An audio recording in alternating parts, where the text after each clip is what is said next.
Again, we're going to talk about both polyharmony and polytonality. Dr. Hicks talks about bichordality and bitonality, but I'm going to refer to it as poly, meaning more than one. Now let's talk about what they mean really quickly. I've got this little document here with these two terms. These are techniques in music that, well, in Schoenberg's writing, he claimed that Beethoven, anyway, people have sort of traced the use of both polyharmony and polytonality way back, to like Beethoven and Bach and, little tiny traces, but we're not going to concern ourselves with that. But when we talk about, let's talk about polyharmony first. This is the idea of making a new chord out of two triads or two seventh chords. So for instance, I could take C major in the left hand and then play a D major in the right hand. Okay, and that gives me two. Certainly to a trained musician, you can kind of hear both chords. Sorry, my piano's out of tune. This is my BYU piano, and they haven't been around recently. But anyway, we both hear it as its own sort of cool, new sonority, but also at the same time, we tend to hear two separate triads. So it's an interesting listening experience. You remember I talked about the idea of surrealism as applied to music. It doesn't exactly, apply, but this idea that you're taking something that's familiar, triadic harmony, and you're bending it so that some of the original context remains and some of it is stripped away. Also, when we start talking about not just single polyharmonic chords, but polyharmonic chords that move around.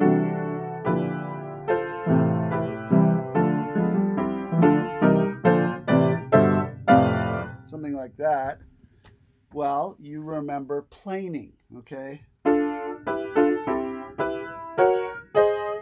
Planing, that was kind of, it was chromatic and diatonic planing. And then if we combine two different planing events, and let's say we go, and then we go, something like that. Well, now we have polyharmony. Okay, definitely related to planing. We're not going to get too stickler-esque about this, but we could talk about polyharmony that's diatonic and that's chromatic. There is somewhat of a distinction. For instance, Stravinsky was fond of diatonic polyharmony, whereas some of these other composers that we'll look at, Copland, Onager, and Schumann, I've written them here, were more interested in chromatic planing. Now, a couple of things we're going to be noticing is that, okay, so we've got, how do you, if I combine two, triads or seventh chords at the same time, I showed you this example of a C major and a D major, and this is of course a favorite for jazz voicings, but if we take a C dominant seventh add a D on it. Now the interesting thing about that is it's also a 13th chord. So, we run into a little bit of, redundancy there. But anyway, if I take these two, and let's say I take the C major here and I move it up an octave,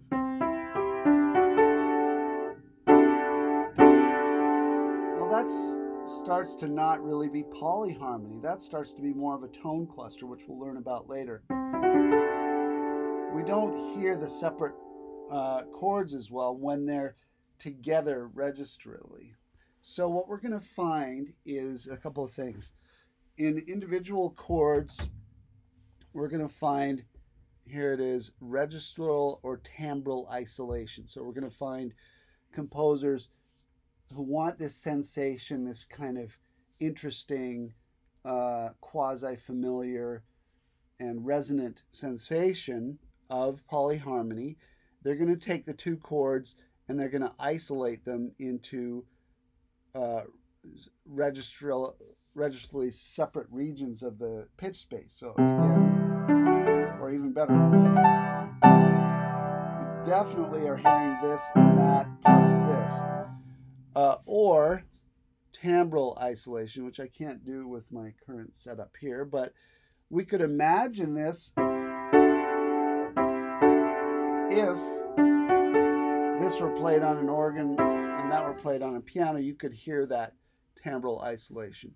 The other thing we're going to notice a lot is when we have planing in polyharmony, there's going to be extreme contrary motion between the two sort of chordal planing streams or voices.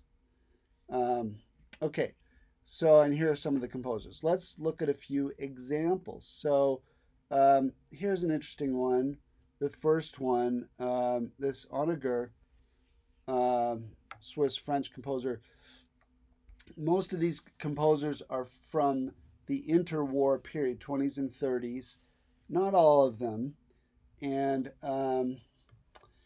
there's a group of composers centered in the sort of Paris neoclassicism scene, you know, post-impressionism. That's kind of what we're talking about. But there's also a group of American composers really later, to a certain extent, no, not necessarily, but all through the, you know, the first half of the 20th century, certainly. Schumann. This is not Robert Schumann. This is William Schumann, who was an American composer, you know, contemporary with Copland. And then Copland, of course. And then, of course, Stravinsky had his own way of using polyharmony. Now, I will say, as with all techniques of 20th century music, Charles Ives looms somewhat in the background. He definitely used polyharmony, but his examples are not as straightforward as these other composers. So he doesn't tend to get used as an example of this technique, not because his music does not merit that attention, or doesn't. It's, to my mind, probably better music than most of these examples, but it's not as straightforward to demonstrate this technique. Okay, let's listen to this Onager Symphony No. 5, and you can kind of see right from the start, and this is going to be pretty common to see, again, planing events, two different planing events. And you'll notice that the two, it lays out pretty well on the piano, probably composed originally at the piano. It's, I think, completely contrary motion. So you'll see, and then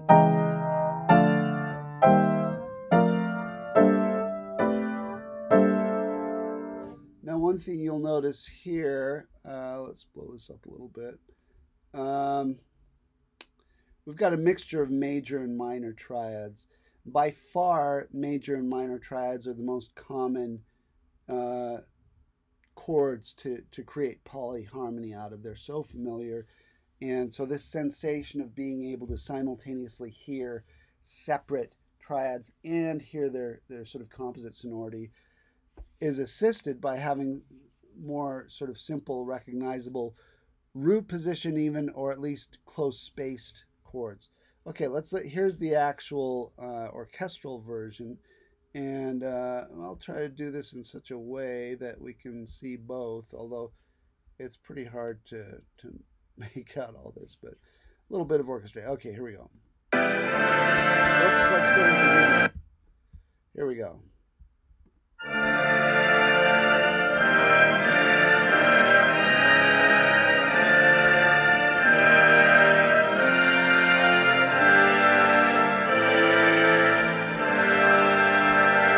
Now we can see that this is also, in terms of structure and phrasing. This is very straightforward. 4-bar phrases with this very straightforward cadence. I mean, it's not harmonically the cadence we're used to, but there is that sort of stepwise motion, quarter note to a longer note. That also serves to give a familiarity to you know, an otherwise weird sound. Okay, let's continue.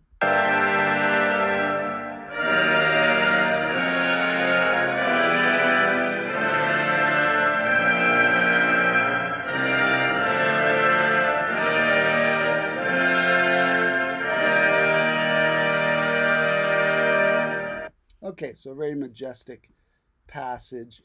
Let's move on to the next one, which is these are taken from Music for Analysis. This is also a sort of well-known little passage. Again, this onager chromatic planing, except that, you know, there aren't just major or just minor triads. It's a little of both, but we're definitely not in a diatonic collection or key, which we could be. And same thing with the William Schumann piece here. This is a piano piece. We've got second inversion major triads in the left hand, root position major triads in the right hand.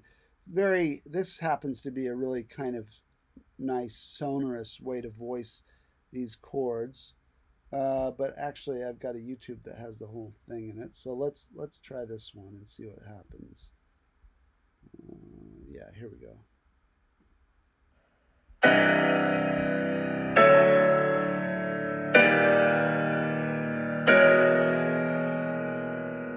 Same thing, echo on the piano, except with that little rhythmic alteration. Okay, and that's good enough. There's more that happens after that, but this is the sort of famous polyharmonic passage. So anyway, just to recap this one, look at the relative motion between the right hand and the left hand. It's completely contrary motion. Another thing we'll notice, a lot more stepwise motion than skips. Again, to really reinforce the tenuous sensation that these are melodic lines. And again, I mentioned this when I was talking about the harmonic series, is this definitely is an outgrowth of this thinking about the harmonic series. So if I have, there's my, or let's do it for me. Well, I've got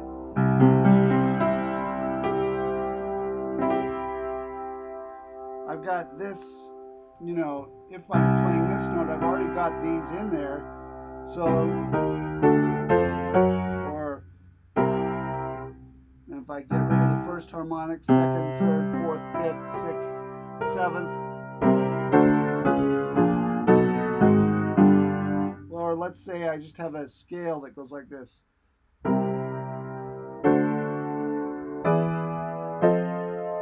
Okay, that's all there. If I go,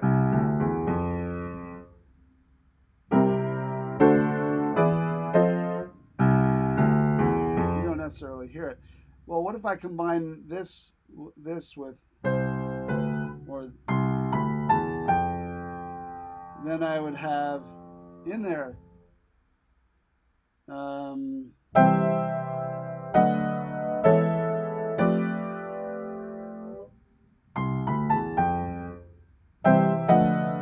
sorry,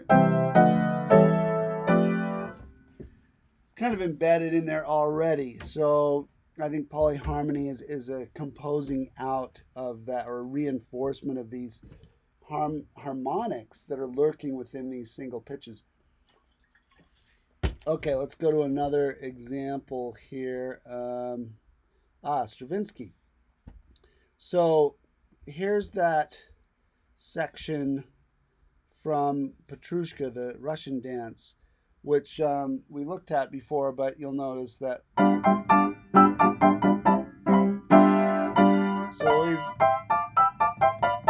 Now that kind of motion, first inversion triad, we actually find it's in classical music quite a bit. You know, it's actually an allowable parallel because there are no parallel fifths or octaves. And then we've got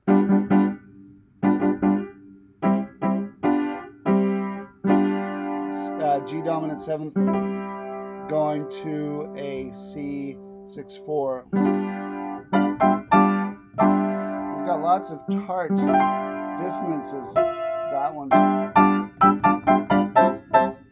Let's listen to a little of that. So this is diatonic polyharmony, completely diatonic in the key of C major.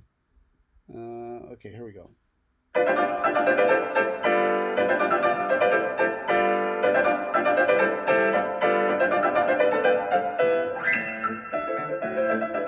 Okay, so the rest of it, it gets kind of, well, it gets more complex. We could analyze this next section as polyharmonic, but we're not going to worry about that. Here's another section from the beginning of Petrushka. Remember, this is the ballet that was written in, I think, 1911, the one previous to The Rite of Spring. And this is sort of the second section of the very first movement. And the audio is the orchestra, but this has the two piano score, which will help us to more easily see the polyharmony. Here we go. So this. Oh, sorry. There's a. That's and then we've got. So we've got this against.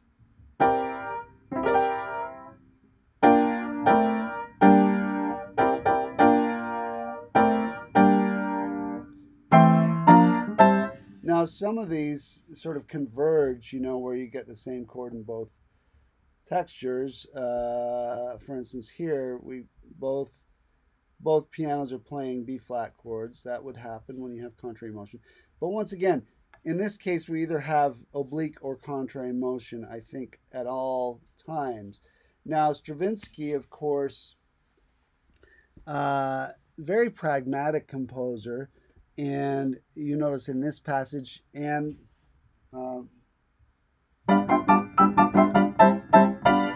oblique motion actually is a little more common. He's like, well, I can get polyharmony just by keeping one of those sort of chordal voices stationary, which is true.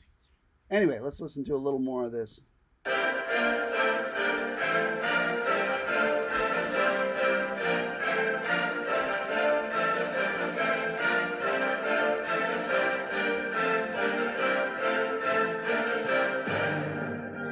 You'll also notice that he doesn't stick to one position of a chord. He's got some second inversion ones and some root positions. I think the piano 1 here is mostly first inversion. Anyway, so that's a fun example. And the other thing I should mention is, of course, jazz voicings. We could have a whole lesson on that, but taking a chord, and I gave you that example, which is quite common voicing.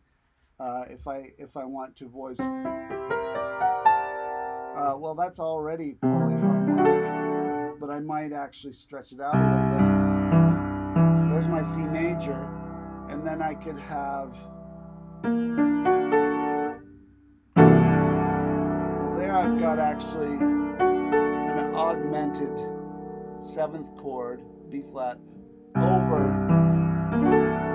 oh man, this piano needs to be tuned, over a C major triad. I mean, there's lots of examples like that. I could do this one also, same. So that's a C major 7th chord. I've got, or I can C major here, G major here. That gives us a really nice little major 7th. Or there's a C major plus a B minor. That gives us a major 7th, C major 7th with a sharp 11, which otherwise would have this awful. That's not as nice as if I stretch it out and make it sound like two different chords. Anyway, there's lots of examples I could show you of that. Let's move on. Polytonality. Now, this is the practice of having more than one key at the same time. And of course, Charles Ives lurks very prominently in this area. Charles Ives, I haven't talked about him much, but we might call him, I don't know if I'd call him an amateur composer, because he had his college degree was in music. He was in all senses a professional musician, but his day job was as an insurance executive. He actually became a millionaire in the insurance industry. Born in the 1880s, died in the 1950s. Anyway, but his dad was a band leader and music teacher. And, you know, town bands and marching bands were a big deal in the 19th century. He actually served in the Civil War. But I'm talking about Ives's father, George Ives, actually liked to experiment with having different bands play at the same time two different pieces or in different keys. And he actually, when he was teaching Charles Ives, he encouraged him to try to play in two different keys with two different hands. He felt it was like a good way to develop strength and flexibility. And so a lot of Charles Ives's polytonal pieces were evocations of memories of these experiments that his father did, or evocations of music happening while imagining different musics. And I will include a piece, link to a YouTube of one of Ives's greatest pieces, Central Park in the Dark, which evokes an experience that I assume that Charles Ives had sitting in Central Park on a summer night and listening to all the things that go on around the park that sort of resonate through the park, and different music being played, and also at the same time evoking natural sounds or city sounds with music. It's very interesting, and there's a nice description or a essay or a program note that Charles Ives made that I will try to include a link to. But before we do that, let's talk about Darius Milhaud, who there's Milhaud, here it is, who's sort of the king of polytonality. Wrote lots of polytonal music, wrote lots of music in general. And actually, let's go to, let's see what I got here. Okay, so let's expand this a little bit. Okay, so Dr. Hicks has provided us with some excerpts from these Milhaud pieces for symphonies for small orchestras. These are one movement symphonies. They're not played very often. It's hard to find recordings of them, but nowadays you can find anything. But here Dr. Hicks describes two violin parts, two cello parts, and a bass playing in C major, but another violin part and a viola part playing in E flat minor. So you can see these two playing in E flat minor, and everybody else is playing in C major. Let's listen to it. So this is bitonality, in other words, two keys at the same time. You'll notice that Milhaud did not include the key signature. You don't have to include a key signature to do polytonality. You don't have to do anything, really. There are not really any rules here, but let's see what we got here. We want to play the correct one, and it's not showing. Okay, so let's play, this is number 4. of the 6. And it's we only have this tiny part of the score, but you can see what's going on.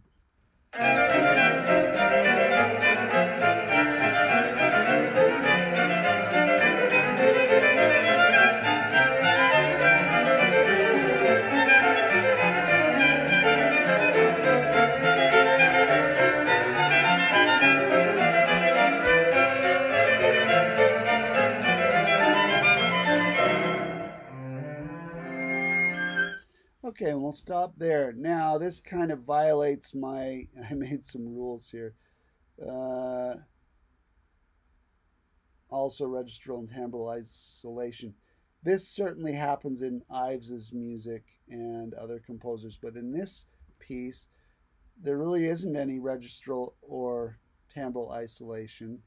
And so the result is, I think, I don't so much hear the two keys at the same time as I hear something, well, surreal, something odd that I can't describe. Of course, I know this piece and I'm a music professor, so I know what's going on. But if I were to just hear this, it would be, well, that's kind of interesting. I wonder what's going on.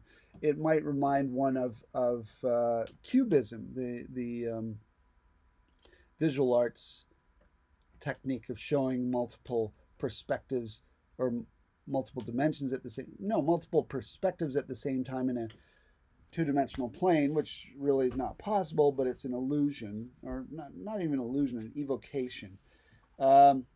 Let's look at the next of these. Now this one is, Dr. Hicks says, more sophisticated and elaborate in sound and technique.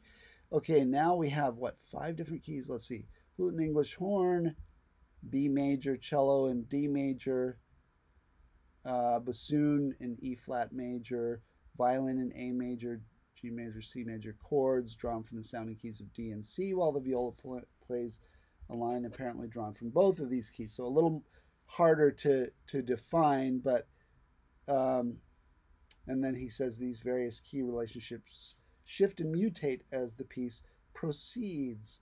So let's listen to a little of this one.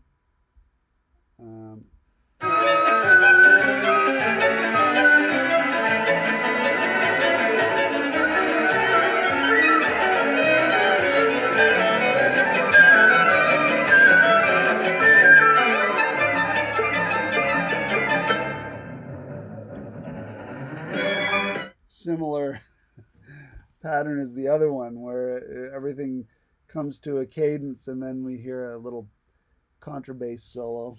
I don't know if that was I was rehearsing with my jazz trio yesterday, and we noticed that we were using a similar kind of arrangement in 2 or 3 different pieces, and we all kind of decided, well, if it works, it works, you know. Then it becomes, well, it's the difference between a cliche and an archetype, you know. If you call it an archetype, then it's cool. If it's a cliche, then it's not cool. Okay, let's continue. Let's look at this Bartók piece. And this is interesting because this is from the violin duos, 44 violin duos by Bartók, which are really cool because each of them explores a different kind of modern technique. And of course, there's at least, I think there's at least one other polytonal one. Of course, Bartók liked to actually use 2 different key signatures to make this clear. Let's listen to this and we can talk about it. Let's see. What do I have here? Oops. I thought I had a... okay, it's probably on here. Bartók. Okay, here we go. Well. Okay, Harvest Song. Now, this may be utilizing an actual Hungarian folk tune, but of course this arrangement wouldn't be idiomatic of Hungarian folk music. But let's listen to a minute of this.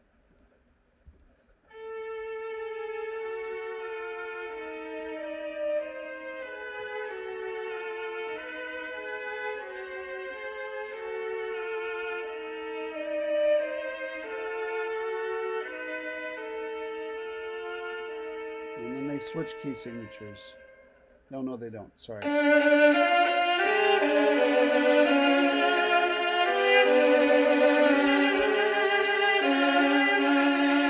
Okay, let's pause for a minute there. So, okay, so that first thing,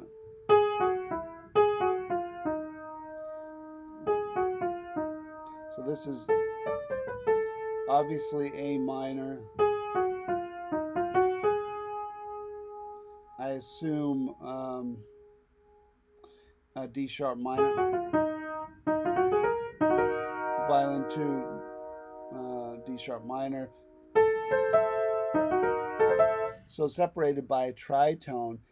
And this is another relationship. If we had time, we would look at this in Petrushka. There's a famous passage where, this relationship, that tritone relationship is exploited. It's a fun one and it's very evocative. Well, we could talk about it if we had time. But at any rate, the interesting thing about this is look how contained the register is. Now, then we get to this second section.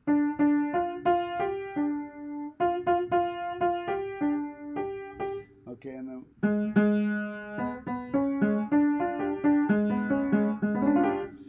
the effect of all of this is if we were to take these notes, these 4 notes here, and then we take these 4 notes, we actually get an octatonic scale. Now, D sharp, E sharp, F sharp, G sharp, alternating half steps and whole steps. So it's polytonality, but it's also at the same time octatonic, I guess. So that's kind of interesting. Let's see if there's any more of that. Okay, let's look at maybe one or two other. Oh, let's look at one other piece. This is the Ives.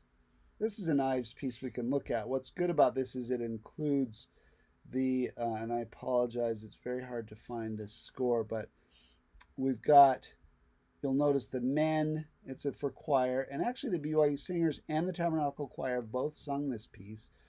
But we've got basically G minor in the men and C major in the women. And so here registrally sort of separated, not timbrally so much.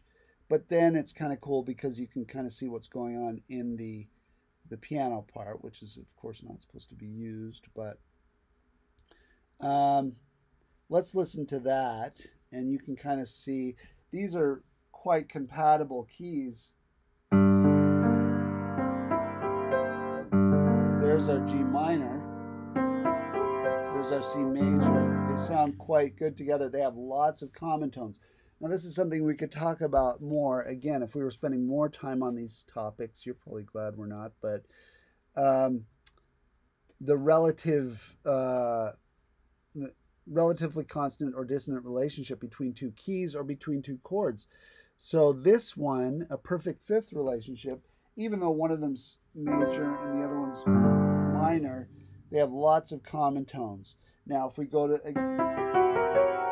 to this tritone relationship, very few common tones. One common tone, maybe? Now, we could look that up on, if we wanted to get super nerdy, we could look that up on our fort chart, our pitch class set classes, and we could see using the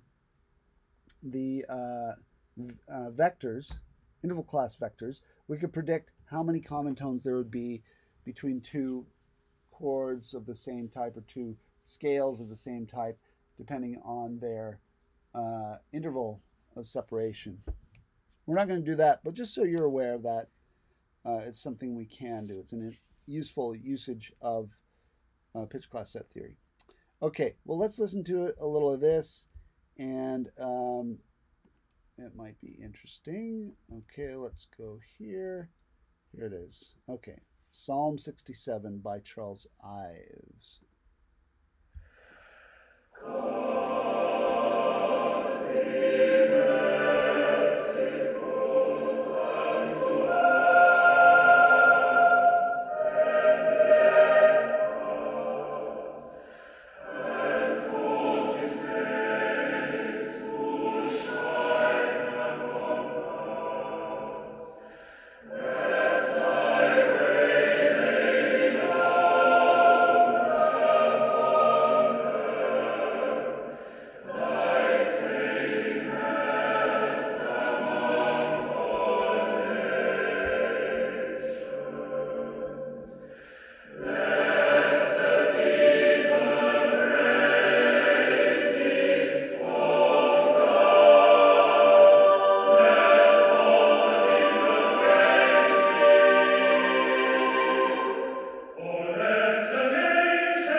Gorgeous piece.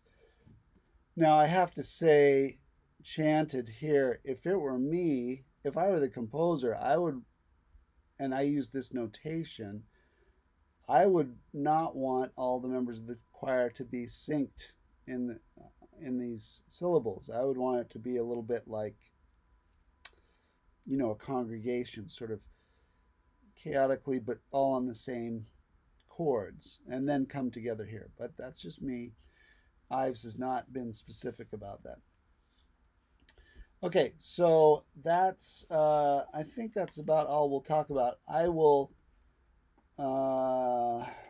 put a link to Central Park in the Dark. I will also I'm going to try to put a link to these notes. This is as close as I get to doing PowerPoint. Okay, talk to you soon.